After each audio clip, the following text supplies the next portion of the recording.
ओम शांति जरूर लिखिएगा। काफी ज्यादा ये दुखद भरी खबर है जो कि आप लोगों तक पहुंचाने की कोशिश कर रहे हैं कि एक सीनियर आईपीएस अधिकारी जो कि इस समय जो है वो लेह लद्दाख में एसएसपी के बतौर तौर पर तैनात हैं और इससे पहले वो जम्मू कश्मीर में भी जो है वो एसएसपी रही हैं, जिनका नाम पीडी नित्या है। और ये काफी ये कहें कि ईमानदार और तेजतरार ऑफिसर हैं, लेकिन बड़े ही दुख के साथ ही खबर आप जनता तक साझा करने की कोशिश कर रहे हैं कि एसएसपी पीडी नित्या जी के माता पिता और नानी की जो है वो एक कार और ट्रक की जोरदार टक्कर के बीच में जो है वो जान चली गई है। ये काफी ज्यादा दुखद बड़ा समाचार है जो कि आप लोगों तक साझा करने की कोशिश कर रहे हैं कि लेह लद्दाख में तैनात इस समय एसएसपी पीडी नित्या जी के माता पिता और उनकी नानी की जो है वो एक बहुत ही बड़े दर्दनाक सड़क हादसे में जान चली गई है, और जिसके बाद उनके परिवार में जो है वो इस समय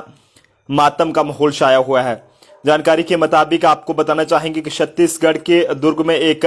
बहुत ही बड़ा भीषण सड़क हादसा हुआ है, जिसमें एक आईपीएस अधिकारी के माता पिता और नानी की जो है वो जान चली गई है। और ये एक्सीडेंट जिले के जामुल थाना क्षेत्र के अंतर्गत खुदमारा गांव के करीब हुआ है। और इस एक्सीडेंट में जिस आईपीएस के परिजनों की जान चली गई है, उनकी पोस्टिंग इस समय जो है वो लद्दाख में है और जिनका नाम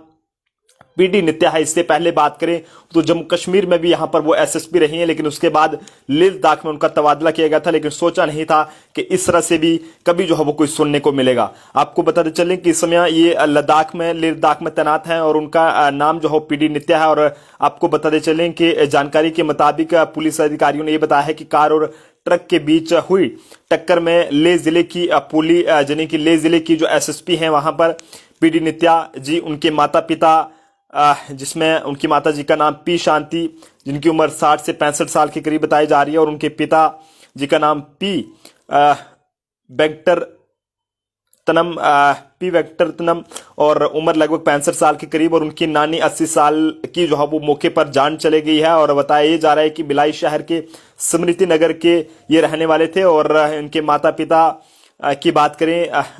पीडी नित्या जी के माता पिता की बात करें और उनकी नानी की बात करें तो किसी काम से मंगलवार को जो है वो जिले के अपने ही किसी बिरला गांव में गए हुए थे, लेकिन ऐसे में वापसी में जब रात लगभग 9 बजे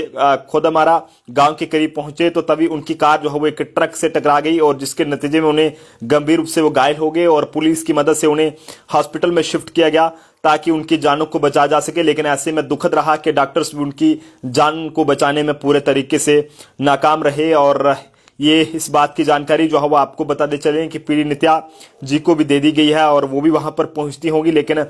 आपको ये भी बताते चलें कि जिस ट्रक ने इनकी कार को हिट करा उसे फिलहाल ट्रक चालक जो है वो करण सागर, उसे गिरफ्तार कर लिया गया है और मामला दर्ज करके आगे की जांच जो है वो शुरू कर दी गई है। और एसएसपी पीडी नित्या जी को भी इस घटना की जो है वो सूचना दे दी गई है। काफी दुखद रहता है जब इस तरह के मामले सामने आते हैं। एसएसपी पीडी नित्या जी की बात करें तो काफी ये कहें कि तेजतरार ऑफिसर हैं और जम्मू कश्मीर के रामबन में भी ये वहां पर रही हैं, या फिर इसके अलावा जम्मू कश्मीर की बात करें तो काफी ऊंचे लेवल पे एक इन्हें जो है वो जिम्मेदारी मिलती रही है। लेकिन इस समय ये लेह लद्दाख में वहां पर तैनात हैं एसएसपी के बतौर तौर पर, यानी कि लद्दाख में ये वहां पर एसएसपी हैं। लेकिन बड़ा ही दुखद समाचार ये सामने आ रहा है कि उनके माता पिता जी और उनके नानी की जो है वो उस वक्त दर्दनाक सड़क हादसे में जान चली गई जब वो किसी काम से अपने ही गांव में वहां पर गए हुए थे। लेकिन जब वहां से वो वापस आ रहे थे, ऐसे में एक ट्रक जो है वो उनकी कार को हिट कर देता है, जिसके नतीजे में उनकी जो है वो गंभीर हालत में उन्हें नजदीकी अस्पताल लाया गया। लेकिन ऐसे में डॉक्टर्स द्वारा उन्हें वहां पर डेड डिक्लेयर किया गया है। माता रानी से दुआ करें और वाहिगुरु के आगे भी, अल्लाह के आगे की एसएसपी पीडी नित्या जी के माता पिता और उनकी नानी जी की आत्मा को शांति मिले। देखते रहे जम्मू ट्रिब्यून। जय हिंद, जय भारत।